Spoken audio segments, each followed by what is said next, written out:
Bonjour à tous, bienvenue à Grand Angle, notre rendez-vous hebdomadaire. Heureux de vous retrouver ce soir. Qui a dit que c'est le devoir de chaque homme de rendre au monde au moins autant qu'il en a reçu? Point de citation. C'est Albert Einstein. Mesdames, Messieurs, dans l'émission Grand Angle de ce soir, nous allons ensemble essayer de revisiter une partie de l'actualité politique et diplomatique du continent à travers différents sommets, la France-Afrique, la francophonie, l'UA, etc. Et oui, la France-Afrique. À propos du sommet France-Afrique, la grande bascule a vraiment eu lieu dans les années 90 avec comme point culminant le sommet de la Baule, où Mitterrand lie l'aide française à la démocratisation des pays africains. Vaste sujet. Et la suite est connue.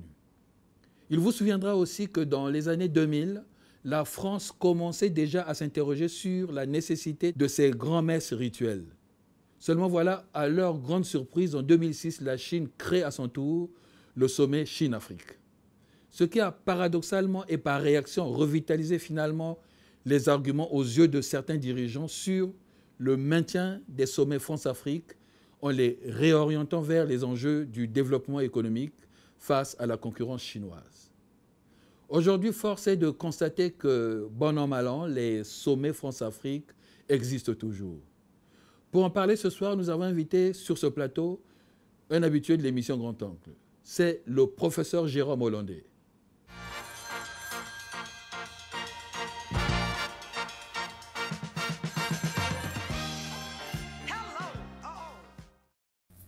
Professeur Jérôme Hollandais, bonjour. Bonjour. Bon retour à l'émission Grand Angle. Je signale aux téléspectateurs que vous avez été notre premier invité à Grand Angle. C'est vous qui avez inauguré l'émission.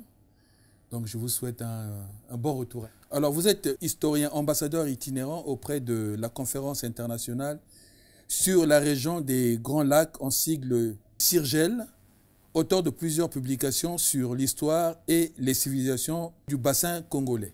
Vraiment, je vous accueille avec un grand plaisir. Moi aussi, je suis heureux de retrouver Grand Angle. Voilà. L'historien prend toujours du recul sur les événements. Quel est le regard de l'historien que vous êtes sur notre monde actuel? Bon, le regard que j'ai, c'est l'histoire, le regard de tout citoyen. Hein, ce qui est du monde actuel, c'est du journalisme, ce n'est pas de l'histoire encore. Disons que, comme citoyen du monde qui suit ce qui se passe, il y a que les moyens de communication aujourd'hui nous permettent de suivre au jour le jour tout ce qui se passe partout dans le monde. On constate que le monde est en pleine effervescence dans tous les sens. Les crises économiques, l'affirmation un peu hasardeuse des nouvelles identités, les crises politiques aujourd'hui n'épargnent aucune partie du monde. Donc, l'homme du monde qui suit les problèmes du monde, qui vont devenir des problèmes de l'historien dans 10, 15, 20 ans. Et c'est donc le regard d'aujourd'hui est celui de l'homme qui suit l'actualité et qui pourrait les suivre comme historien si j'avais moi-même la décision de garder l'éternité.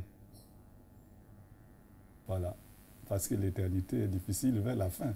Disait Woody Allen. Ok. Alors, professeur, l'émission, vous la connaissez, le principe n'a pas changé. Et nous allons pouvoir commencer notre projection.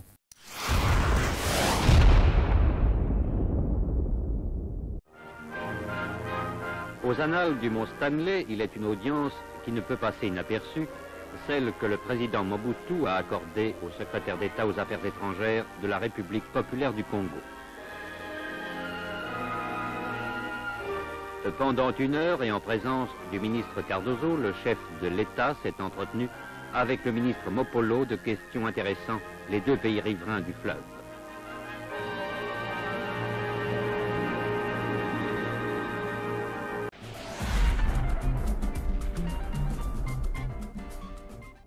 Votre commentaire, professeur. Oui, le journaliste disait que cet entretien que Mobutu a accordé au secrétaire d'État aux Affaires étrangères, Mopolo, ne pouvait pas passer inaperçu. En fait, c'est M. Mopolo Dadé. Voilà. Le journal n'a pas ajouté cela, c'est Mopolo Dadé. Oui, cette visite ne va passer inaperçue parce qu'elle se situe au moment où les rapports entre les deux Congos sont au creux de la vague, avec l'affaire Moulélé. Moulélé est passé par ici. Le gouvernement de Kinshasa informé a demandé que Moulélé rentre. Il y a eu des discussions et puis Moulélé est rentré chez lui après des engagements fermes du gouvernement de Kinshasa. Mais quand Moulélé rentre, il est accusé d'avoir fomenté un coup à Brazzaville et il est tué. Officiel, voilà la version officielle. Le gouvernement congolais, sous Marien Ngouabi, qui vient d'accéder au pouvoir il y a quelques mois, prend très mal la chose et demande la rupture des relations diplomatiques avec Kinshasa.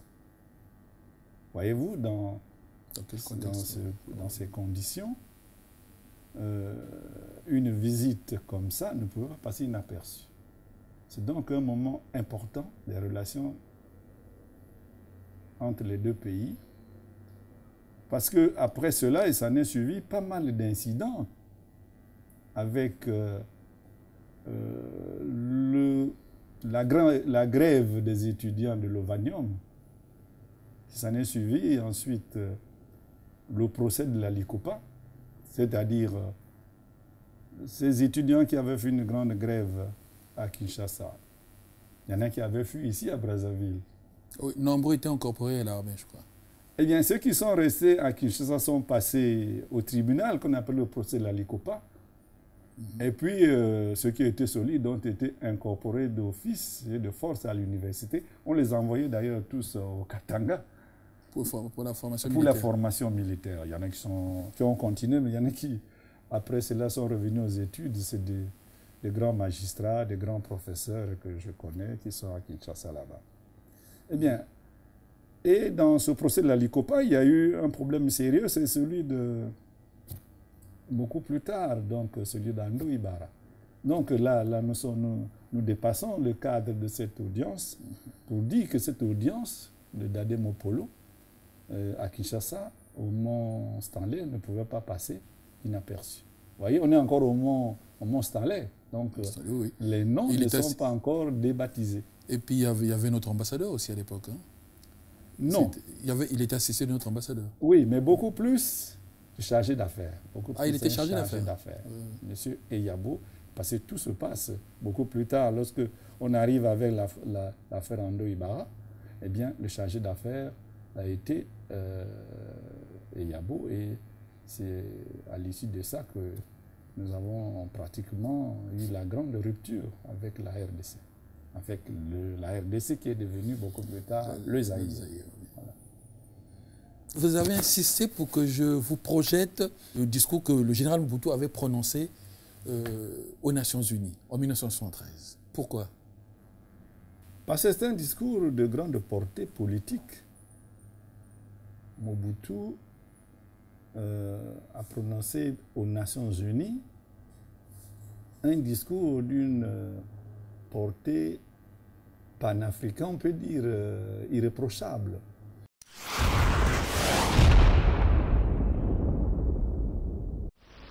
Monsieur le Président, je tiens tout d'abord à vous remercier de m'avoir donné l'occasion de prendre la parole à cette tribune. Je ne peux m'empêcher en outre de vous féliciter au nom des ressortissants des pays appelés communément du tiers-monde de votre brillante élection en qualité de président de l'Assemblée générale des Nations unies. Monsieur le Président, tout le monde sait quelles ont été les circonstances d'accession de mon pays à l'indépendance. En 1960, le Zaïre, qui s'appelait alors Congo, s'est effondré en une nuit comme un château de cartes.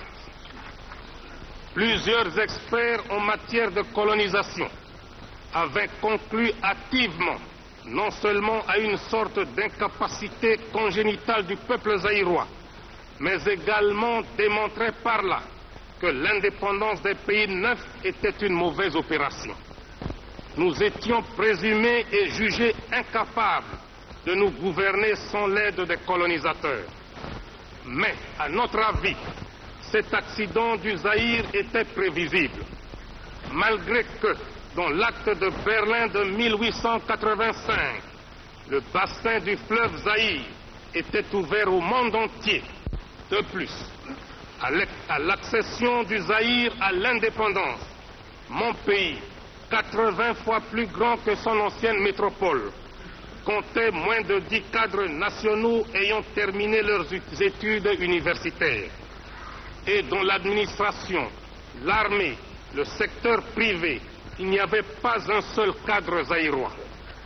C'est pourquoi nous avons vécu de 1960 à 1965 une époque néfaste pour notre peuple. Et nous sommes obligés de reconnaître que l'anarchie, le chaos, le désordre, l'inconscience et l'incapacité régnaient en maître au Zaïre.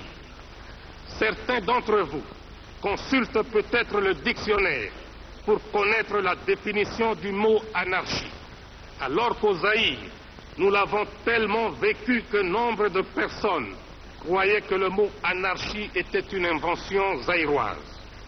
C'est pourquoi tout désordre dans n'importe quelle partie du monde était baptisé du nom de congolisation.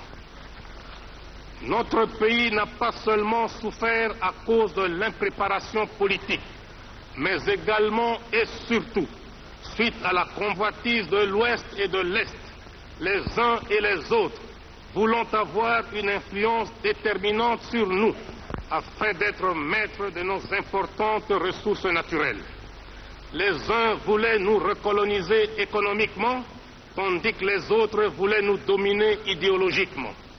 Le Zaïre, qui est passé d'un chaos indescriptible à un pays organisé et gouverné, a fini par reconnaître, à partir de sa malheureuse expérience, ses véritables amis.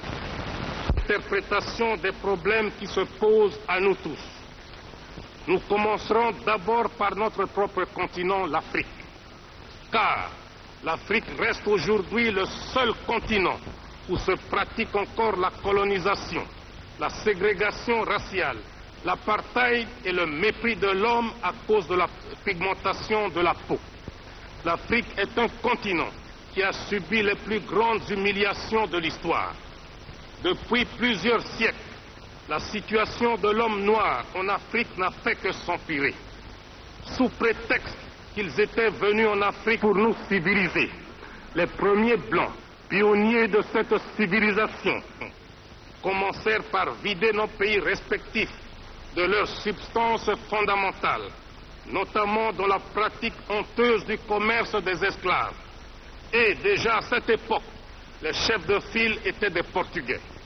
Nos ancêtres n'étaient pas considérés comme des hommes, ni même comme des êtres qui ont l'intelligence et les sentiments, mais comme des amas de muscles à qui on demandait des efforts mécaniques, comme on en demande au cheval, au buffle, à l'âne ou au bœuf.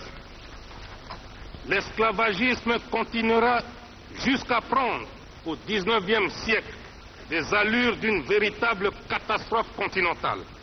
Et pour se justifier, ces colonialistes et ces esclavagistes nous opposèrent à nos frères arabes, affirmant leur rôle dans l'esclavagisme. Ils font semblant d'oublier que ces derniers n'étaient que des courtiers et des commissionnaires, car la traite des Noirs était faite au seul profit des Blancs. Les pays colonialistes d'Europe ont d'ailleurs vite compris l'adage qui dit, je cite, « On n'est jamais mieux servi que par soi-même ». Fin de citation. C'est ainsi qu'en 1885, les grands négriers de l'époque se rencontrèrent à Berlin et dépecèrent comme des vautours le continent africain.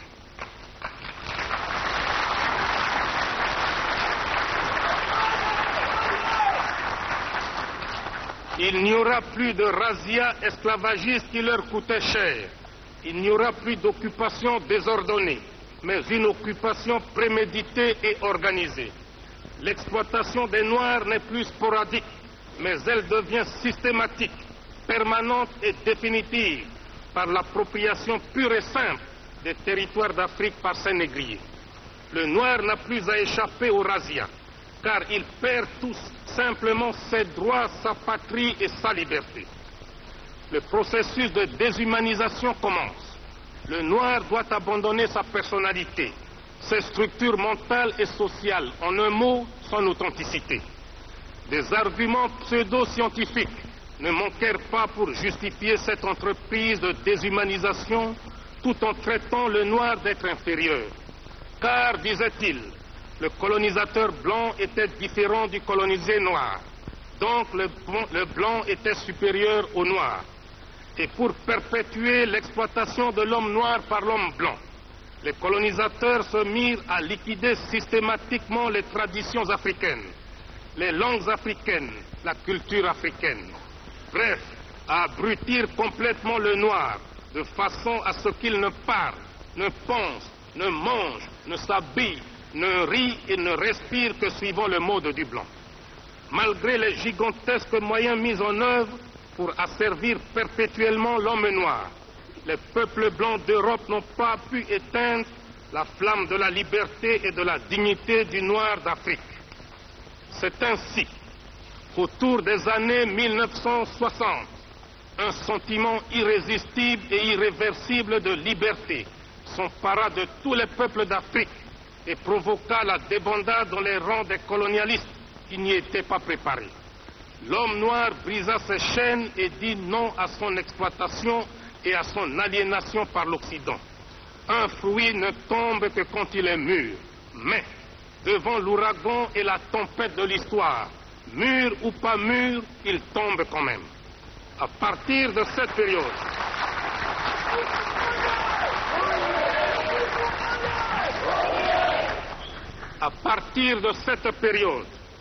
nous croyions que tous les colonialistes avaient fini par comprendre l'irréversibilité de l'histoire. Mais l'expérience actuelle montre que l'Afrique n'est pas encore au bout de ses peines, car les colonialistes livrent encore le combat d'arrière-garde. En effet, les mercenaires blancs, payés par certains pays, avaient cherché à reconquérir même certains pays déjà indépendants. C'est le cas de la République démocratique du Soudan, de la République fédérale du Nigeria et de celui de mon pays, le Zaïre. Dans la ville de Bukavu, à l'est du Zaïre, un mercenaire blanc venu d'Europe s'était proclamé sans rire président de la République du Zaïre. Si un noir l'avait fait en Europe, on l'aurait pris pour un humoriste de mauvais goût, un détraqué mental. Mais, puisque c'était un blanc qui le faisait en Afrique, les colonialistes avaient mobilisé la presse, la radio et la télévision pour les mettre à son entière disposition, non seulement pour lui faire la publicité, mais aussi pour ridiculiser le chef de l'État du Zaïre que je suis, pourtant incontesté aussi bien dans les limites du territoire national que dans tous les pays représentés ici. Une telle provocation est pour moi une insulte intolérable que je ne peux pardonner. Au moment où je vous parle, la situation anachronique qui prévaut actuellement en Angola, en Rhodésie, au Mozambique, en Namibie, en Afrique du Sud, est impensable sans un soutien réel de certaines puissances occultes. Comment peut-on expliquer qu'un pays comme le Portugal puisse avoir la force de contrôler des grands territoires comme l'Angola, le Mozambique, s'il n'était pas soutenu par des puissances plus puissantes que lui? En effet, le Portugal est un pays économiquement, socialement et culturellement sous-développé, sans démocratie.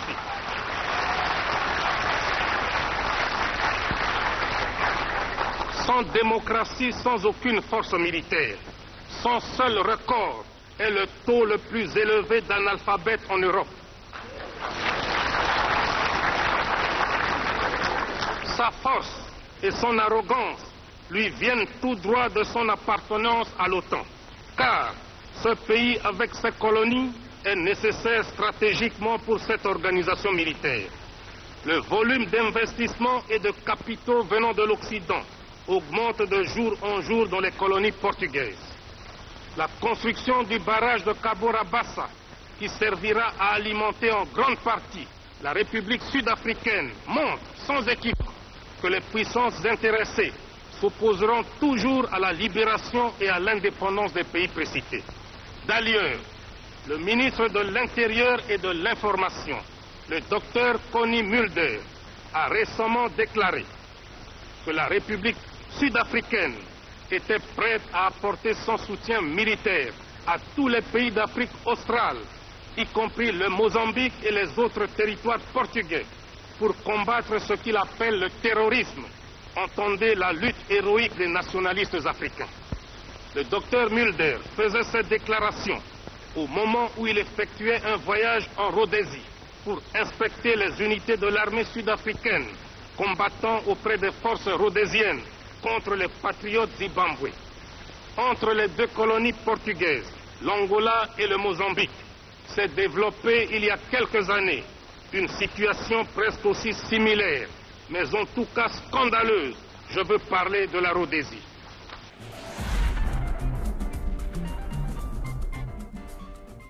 Alors, professeur, votre commentaire sur le discours? Ce discours de général Mobutu est de 73. Oui, 73, oui. Bien. Aux Nations Unies.